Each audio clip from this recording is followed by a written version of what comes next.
Hello दोस्तों, आप सभी का इस नई कहानी में स्वागत करती हूँ। मैं अपने घर में सौतेली लड़की हूँ। अमीर घर से होने के कारण थोड़ी सी जिद्दी हूँ। मैं हर काम में अपनी मनमानी करती थी। दोस्तों, थोड़ा सा समय निकालकर इस कहानी को अंत तक जरूर सुने।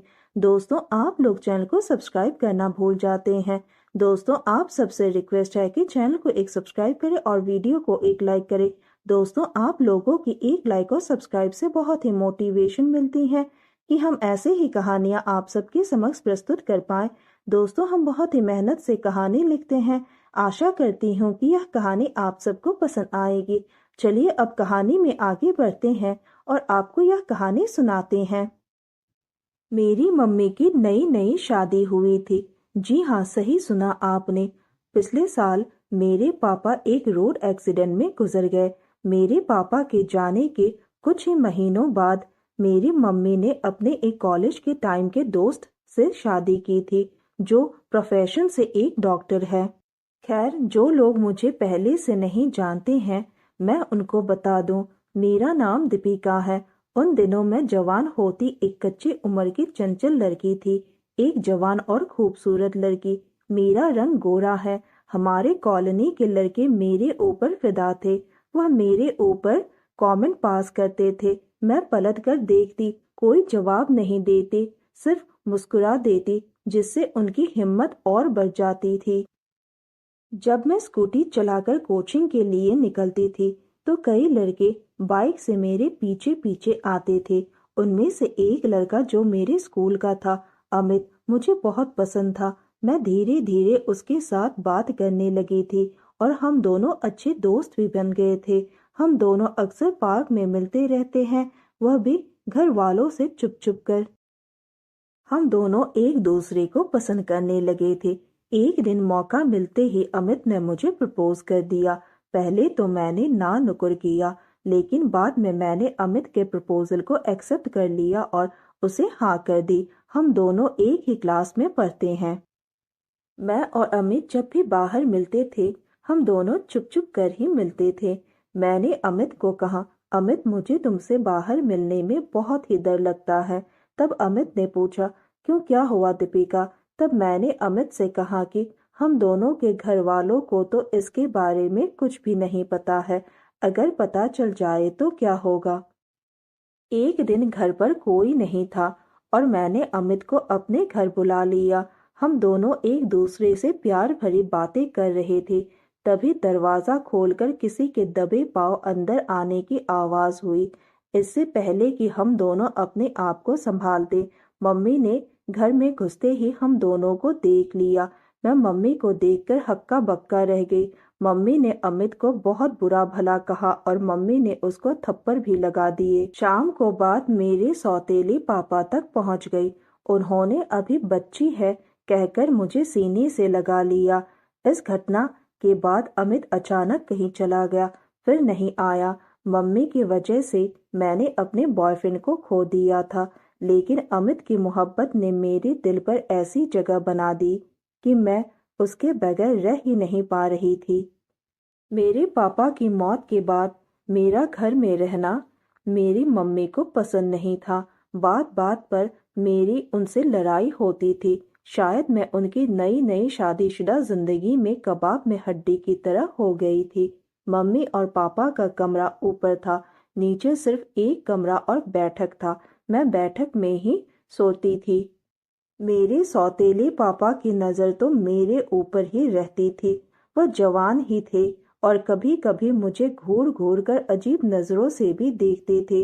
उनकी यह हरकत मुझे बिल्कुल भी अच्छी नहीं लगती थी। उस दिन मम्मी ने जो मेरे बॉयफ्रेंड अमित के साथ किया था, मैं उनसे बहुत नाराज थी। मेरा तो मन कर रहा था कि मैं उनसे बदला लूं, इसलिए मैं उनको चिढ़ाने के लिए अपने सौतेले पापा के साथ हंसी मजाक करती थी। वह मुझे अजीब अजीब नाम से पुकारते थे और मैं भी उनको एक हल्की सी मुस्कान दे देती थी, जिससे मम्मी चिढ़ जाती थी। उनको मेरे सौतेले पापा के साथ हंसी मजाक पसंद नहीं था। जब भी मम्मी घर पर नहीं होती थी तो मेरे सौतेले पापा मुझसे मजाक भी कर लिया करते थे और मैं भी उनके साथ मजाक कर लेती थी। मैं उन्हें जानबूझ के और छेड़ देती थी। रात को डिनर करने के बाद मम्मी पापा जल्दी ही अपने कमरे में चले जाते थे। लगभग रात के 10 बजे मैं अकेली हो जाती थी और कंप्यूटर पर कुछ ना कुछ गेम्स वगैरह खेलती रहती थी। ऐसे ही रात को मैं अकेली रूम में बोर हो रही थी, नींद भी नहीं आ रही थी, तो मैं घर के छत पर चली आई। ठंडी हवा में कुछ देर घूमती रही, फिर सोने के लिए नीचे आई। मैं बिस्तर पर आकर लेट गई। नींद नहीं आ रही थी। मुझे अमित की यादें बहुत ही सता रही थी। मैं बेचैन हो रही थी अमित से मिलने को। सुबह मैं उठी तो पापा दरवाजा खटखटा रहे थे। मैं तुरंत उठी और कहा, दरवाजा खुला है पापा। पापा चाय लेकर अंदर आ गए। उनके हाथ में 2 प्याले थे। वह वहीं कुर्सी खींचकर बैठ गए। Good morning Deepika. तब उन्होंने कहा कि आज तुम्हारी मम्मी को 2 दिन के लिए नानी के घर जाना है। अब तुम्हें घर संभालना है। मैंने कहा, हम लड़कियां यही तो करती हैं ना, फिर और क्या संभालना पड़ेगा। मैंने अपनी चाय पीकर प्याला मेज पर रख दिया। मैंने उठने के लिए बिस्तर पर से जैसे ही पाँव उठाए, मेरी स्कर्ट ऊपर उठ गई। उनकी नज़र बस मेरी ही ऊपर थी। मुझे एक नज़र में ही उनकी बुरी नीयत का पता चल गया था। मैंने कहा, पापा मुझे ऐसे क्या देख रहे हो? कुछ नहीं। तब उन्होंने कहा, सवेरे सवेरे अच्छी चीजों के दर्शन करना शुभ होता है। मैं तुरंत उनका इशारा समझ गई। शाम को जब पापा घर आए तो उन्होंने मुझे कहा कि चलो हम दोनों डिस्को चलते हैं। मैं अच्छी तरह से तैयार होकर उनके साथ डिस्को जाने के लिए रेडी हुई। आज उन्होंने ही गाड़ी चलाई और मैं भी उनके साथ वाली सीट पर बैठ गई। पापा मेरे साथ बहुत खुश लग रहे थे। कार उन्होंने कोल्ड ड्रिंक्स की दुकान पर रोकी। कोल्ड ड्रिंक्स पापा ने कार में ही मंगा ली। फिर हम दोनों आइसक्रीम खाने के लिए गए। पापा मुझे तिरछी निगाहों से देख रहे थे। मैं उनकी नज़रों को देखकर भी अनदेखा कर देती थी। बस मैं सोच रही थी कि यह आज मेरे ऊपर इतना मेहरबान क्यों हो रहे हैं। हम दोनों डिस्को पहुंच गए और अंदर वहां सभी लोग मुझको घूर घूर कर देख रहे थे। पापा ने मुझे कोल्ड ड्रिंक्स थमा दी। मैं उनका मुंह देख रही थी। वह बोला, बच्चों वाले ड्रिंक्स हैं। मैं पापा के साथ डांस करते हुए ड्रिंक्स करने लगी। तभी एक आदमी ने नशे में डोलते हुए पापा से पूछा, यह तुम्हारी गर्लफ्रेंड है क्या? तो मैंने उनसे कहा, अंकल चुप रहो, ऐसा मत बोलो। तो पापा ने कहा, यह मेरी बेटी है। पापा को तुरंत अपनी गलती का एहसास हुआ। मैंने स्माइल दी और डांस करने लगी। हम करीब 2 बजे डिस्को से वापस आए और अपने अपने रूम में चले गए। मुझे नींद नहीं आ रही थी तो मैं लैपटॉप में मूवी देखने लगी। फिर थोड़ी देर बाद मेरी मम्मी के पति मेरे कमरे में आया और कहने लगे कि तुम अब तक नहीं सोई हो। मैंने कहा, मेरी मर्जी, ये मेरी लाइफ है, आप होते कौन हो मुझे बोलने वाले। उसके बाद वो वहां से चले गए। फिर कुछ देर बाद मैंने पापा को जाकर सॉरी बोला। पापा ने मुझे कुछ नहीं कहा।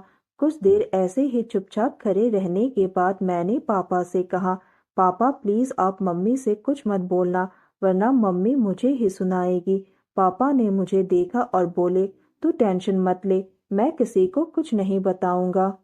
फिर मैंने उनको थैंक यू बोला और वहीं बैठ गई। मैंने उनसे पूछा, पापा आपकी कोई शादी से पहले गर्लफ्रेंड थी क्या? पापा ने कहा, नहीं। जब मैं उनके कमरे से बाहर निकलने लगी तो उन्होंने मुझे पीछे से कस के पकड़ लिया। मैंने कहा, आप यह क्या कर रहे हैं? आपको पता नहीं क्या हम दोनों का रिश्ता क्या है? उन्होंने कहा कि तुम मेरी तो कोई सगी नहीं हो, तुम तो मेरी सौतेली बेटी हो, तुम मेरी पत्नी के पहले पति की बेटी हो, तो इस नाते से तुम मेरी कुछ नहीं लगती हो। हम दोनों में ऐसा कोई भी रिश्ता नहीं है। उन्होंने कहा कि दीपिका, मैं तुम्हें बहुत चाहता हूँ। जब भी तुम मेरे आसपास होती हो तो मैं अपने आप को संभाल नहीं पाता हूँ। और उसके बाद उन्होंने मेरे साथ वह सब किया जो मैंने कभी उम्मीद नहीं की थी। 2 दिन तक उन्होंने अपनी मन की मुराद पूरी की। तो दोस्तों, यह कहानी सुनने के बाद आप सबकी क्या राय है, हमें कमेंट करके जरूर बताइए और साथ ही इस वीडियो को एक लाइक करें, चैनल को एक सब्सक्राइब करें और नोटिफिकेशन बेल को भी जरूर दबाएं ताकि अगली अपडेट सबसे पहले आपको मिले। दोस्तों, आपकी एक लाइक और सब्सक्राइब से बहुत ही मोटिवेशन मिलती है कि हम ऐसे ही कहानियां आप सबके समक्ष प्रस्तुत कर पाएं। आप सबने अपना कीमती समय निकालकर इस वीडियो को सुना, इसके लिए आप सभी को धन्यवाद करती हूँ। धन्यवाद दोस्तों।